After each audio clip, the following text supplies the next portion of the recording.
Olá, minha gente. Pessoal, depois do vídeo que eu postei falando um pouco sobre pós-verdade, na verdade eu acabei nem tocando tanto nesse assunto, muito mais sobre as implicações do que seria essa pós-verdade. Seria importante discutir o conceito em questão, né? O que é que está, no final das contas, implicado ao se discutir esse conceito. Primeiro ponto, no mundo contemporâneo, mundo em que vivemos, que é cercado, munido, coordenado por essa rede informativa digital, né, pela internet, por essa montante de informações que nós temos, dificilmente conseguimos falar com propriedade de uma verdade no sentido mais platônico da palavra. Né? Quem já leu Platão vai entender o que eu estou falando, mas seria uma verdade positiva, né? Uma verdade objetiva, uma verdade inquestionável. Tudo acaba estando sujeito a questionamento, a discussão, a relativização. Mas claro que isso nem sempre é tão simples assim. Né? Foi nesse sentido que no último vídeo eu discuti essa questão da efetividade da verdade. Né? De como no final das contas esse nosso paradigma parmenídico de verdade, que vem lá de Platão e que tem sido bastante questionado nos últimos tempos, ele tem um certo sentido ainda nos dias atuais, porque nós estaríamos tratando, portanto, da efetividade do real. Né? Ou seja, quando tratamos de verdade, estamos aqui nos referindo a algo que é efetivo, que tem peso, que se faz valer na realidade, que nos puxa para o chão. Então eu posso acreditar no que for, no delírio que for, Saci Pererê, meu amigo, com Mato Florzinha, aqui na nossa cidade nós temos isso, né, na nossa região, mas se isso é realidade, só a realidade o fala, percebe? Se isso é verdade, só a realidade nos diz. Então assim, o que seria, no final das contas, a verdade, é fazendo uma correlação entre a referência clássica de verdade, que vem lá de Platão, Parmênides, Sócrates, Platão, vindo até o século XIX, onde isso vai ser bastante questionado por Nietzsche, Schopenhauer, na verdade um pouco mais por Kant, chegando até os nossos dias, onde nós teríamos aí vários teóricos, os pós-estruturalistas, os pragmáticos e os neopragmatistas, especialmente Richard Hort, que vai discutir que no final das contas consta como verdade. E a resposta seria a sua pragmática. Não é tão simples assim. Nós sabemos certas coisas podem dar certo e podem não ser, no final das contas, realidade, verdade.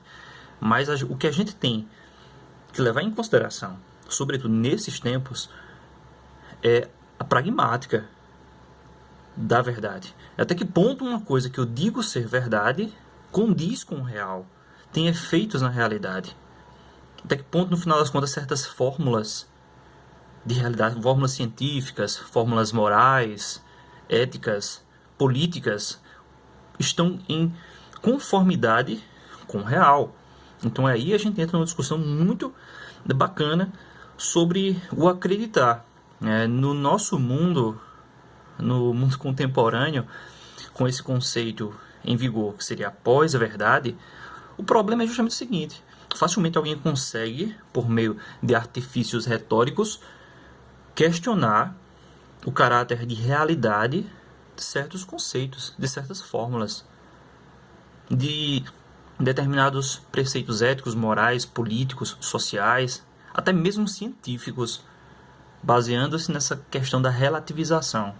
E que no final das contas é um ceticismo torpe, tolo, munido de retórica, como é o caso dos terraplanistas em relação ao consenso científico atual. Eles simplesmente brincam com retórica boba, mas que consegue ser compreendida, entendida, apreendida. Né? Aprender significa isso, né? Aprender, pegar para si. Se eu ofereço a alguém um conjunto de fórmulas simplistas, totalmente dissonantes com a realidade, mas que são facilmente apreendidas pela mentalidade da pessoa que é limitada, ela acaba acreditando naquilo. Porque ela consegue fazer as conexões, mesmo que falhas, de seus autores. Percebam como isso é perigoso.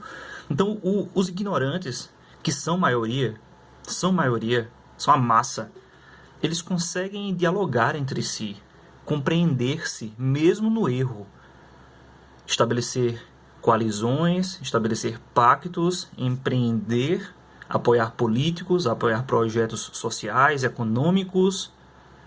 E claro, se a gente for fazer referência aqui ao velho Parmênides, eles conseguem se lançar em conjunto no abismo, né? Como que aquelas manadas de búfalos, onde os índios americanos muitas vezes faziam toda uma ritualística de caça para fazer com que eles se jogassem de um penhasco. É isso. Então, assim, é muito fácil eu entrar em acordo com tantos outros em relação a mentiras, e podem ter certeza, alguns desses manipuladores, alguns desses responsáveis por esse tipo de esquema, eles sabem que aquilo ali é mentira, então eles fazem ali utilização maquiavélica, no pior sentido do termo, dessas informações. Eles o fazem, portanto, para poder manipular a população ao bel prazer e a favor de suas próprias causas, muitas vezes escondendo seus verdadeiros objetivos, mas a população vai no bolo, porque a população é ignorante na maior parte das vezes, come corda desse tipo de coisa e segue em frente e vão se lançando no abismo.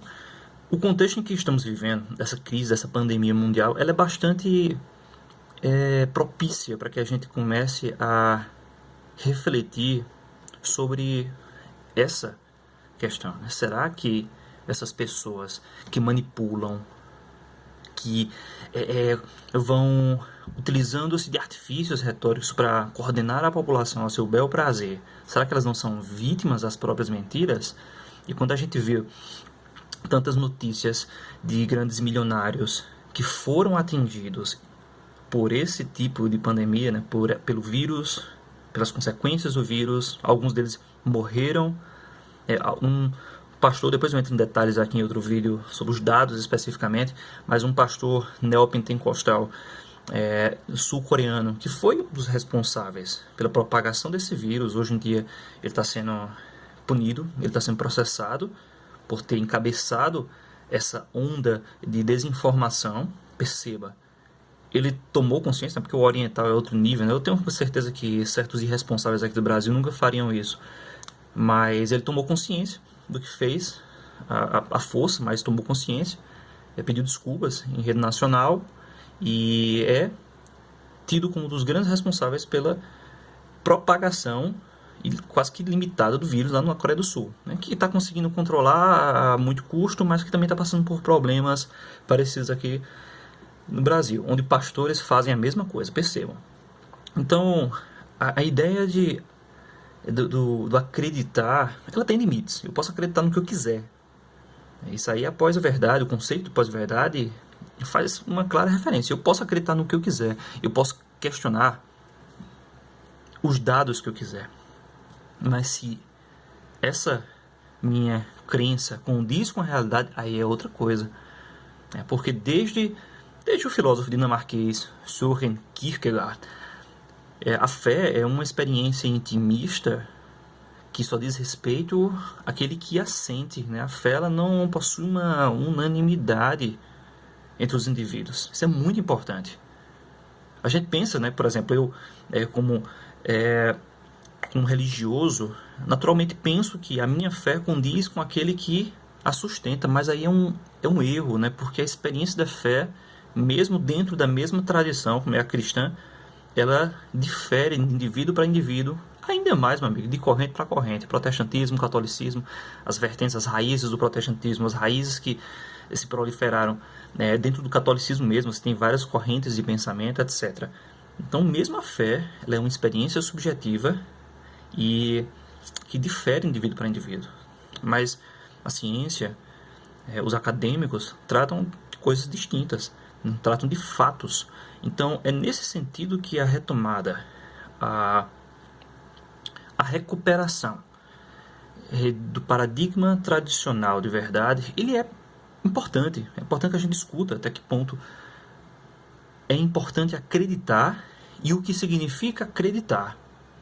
Ou acreditar de forma qualitativa. Porque, como eu disse, eu posso acreditar em todo tipo de balela, em todo tipo de loucura. Mas se essa minha crença condiz com a realidade, é outra coisa. É nesse sentido que a gente precisa falar de lugar de fala, gente. Tratar de lugar de fala.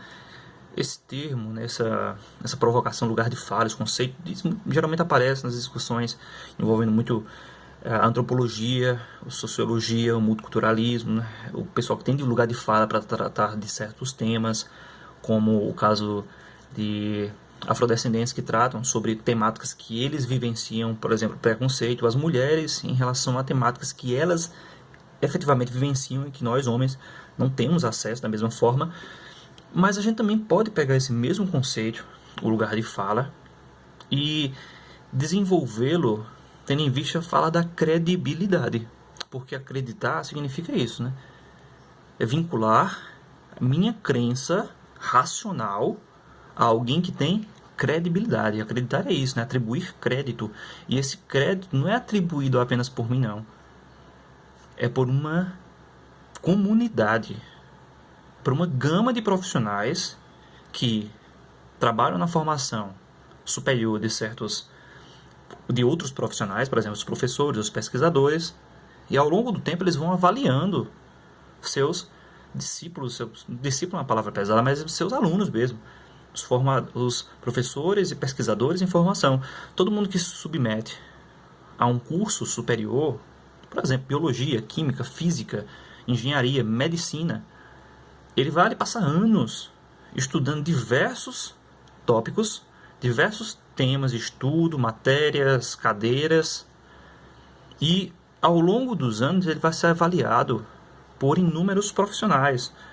No decorrer de vários anos, ele, no final das contas, vai concluir seu curso, vai produzir um TCC, que é um trabalho orientado, né? um trabalho, uma monografia, um trabalho individual orientado, né? Por isso que é monografia. Ele escreve sozinho, mas ele vai receber um aporte de um profissional do tipo.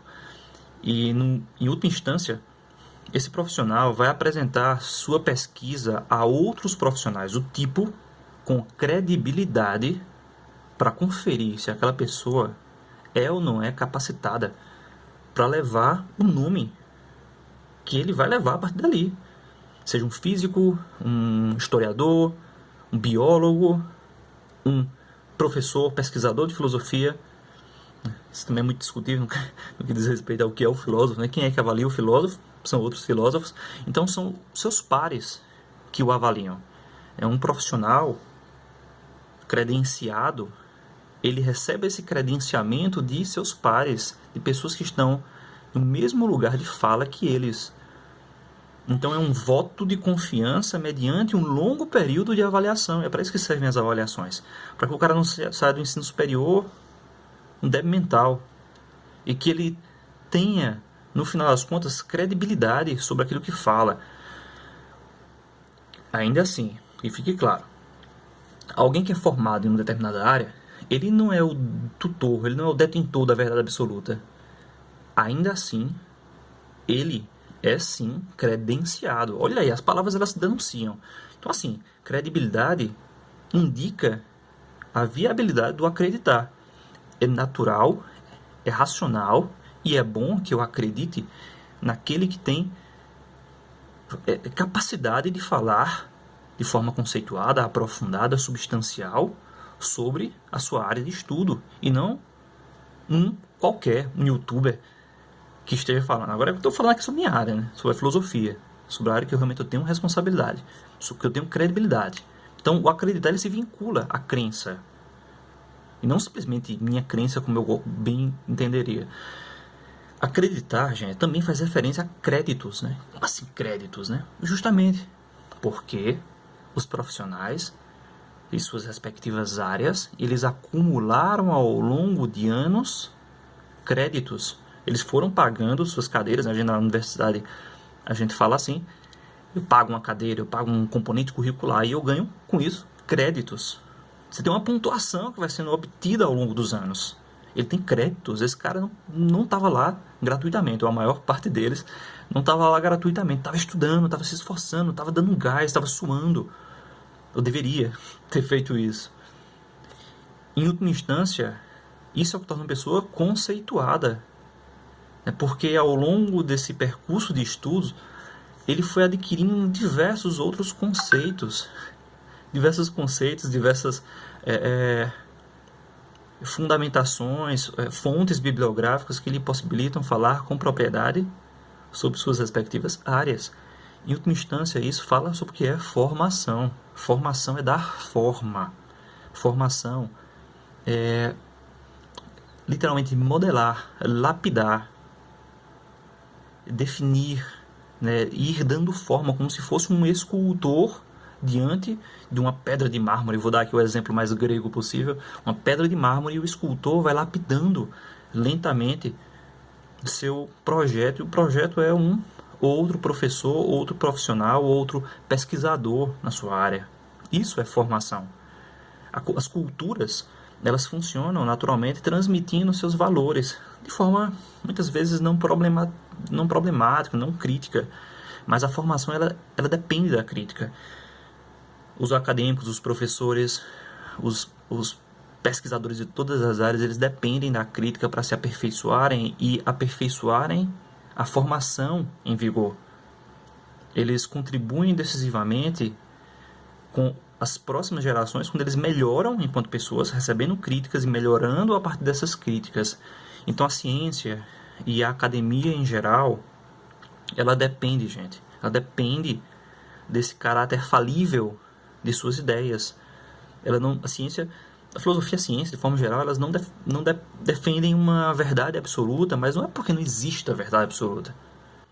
Então, quando eu digo que eu acredito em alguém, eu o digo de acordo com as credenciais desse indivíduo.